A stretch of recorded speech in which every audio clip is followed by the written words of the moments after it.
Every year we celebrate the 4th of July, fireworks, parades, cookouts. We remember a declaration, a rebellion, the birth of a nation. But what if the 4th of July is not a celebration, but a case file? What if the holiday is a ritual designed to remind us of something we were meant to forget? This is not an episode about politics, it is an episode about symbols. Tonight, we open the Independence File not to celebrate, but to investigate. Welcome to Mysterious Encounters. The 4th of July is the most American of holidays, but the symbols we attach to it, the flag, the fireworks, the declaration, carry meanings that go deeper than the story we are told. Tonight we ask, what if the 4th of July is a ritual, a repetition of a moment that was never fully resolved? And what if the fireworks we light are not celebrations, but signals? This is the Independence File, a breakdown of the symbols behind the holiday. Not as a political statement, but as an investigation. The Declaration of Independence is one of the most famous documents in history, but what is it really?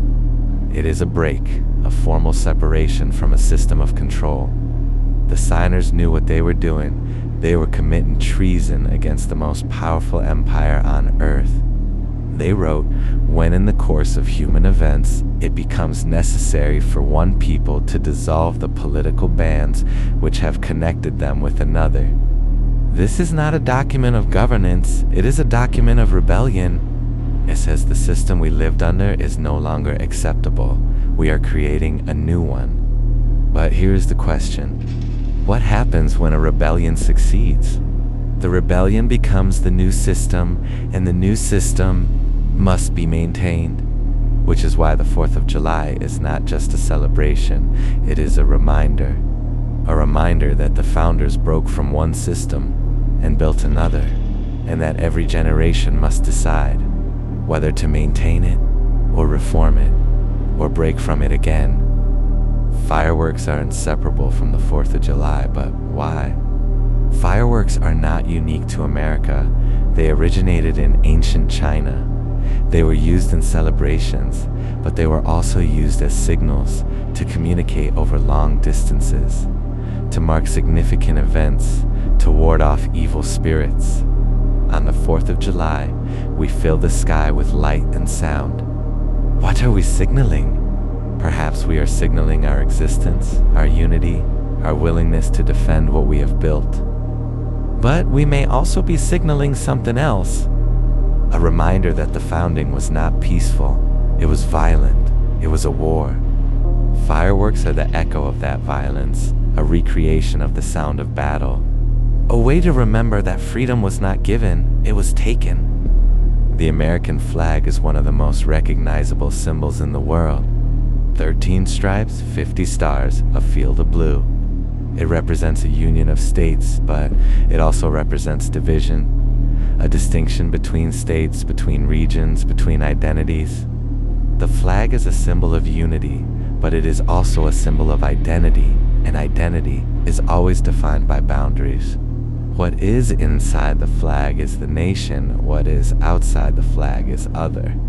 This is the nature of flags, they divide the world into us and them. The question the Independence File asks, what happens when a flag becomes more important than the principles it represents? What happens when the symbol outlasts the meaning? The founders built a system, but they knew it was incomplete. They left room for amendment, for change, for the system to evolve. But every system tends toward preservation, and a preserved system can become a cage. The 4th of July is a reminder of the moment the cage was broken, but it is also a reminder that cages are not always built by others. Sometimes they are built by us. The question the Independence File asks, are we living in the system the founders designed? Or are we living in the system that was built to preserve their design? Every holiday is a ritual, a repetition of a story, a reminder of who we are, or who we are told to be. The 4th of July is a ritual of remembering, but it is also a ritual of forgetting. What do we forget? We forget that the founders were imperfect, that the system they built was built on exclusion, that freedom was not equally distributed. We forget that the nation they founded was built on land that was already occupied. We forget that the labor that built it was not always voluntary. We forget that the system they created has not always lived up to its promise. And we forget that the work of building a just society is never finished. The 4th of July is a reminder, but it is also a blindfold. The 4th of July is not just a celebration, it is a case file, a document of rebellion, a ritual of light and sound, a symbol of unity and division, and a reminder that the system we live in was not always the way it is, and will not always be the way it is now. The independence file is open, and the question it asks is, what are you willing to break from? This has been a special edition of Mysterious Encounters. The archive is never closed, neither is the pursuit of freedom.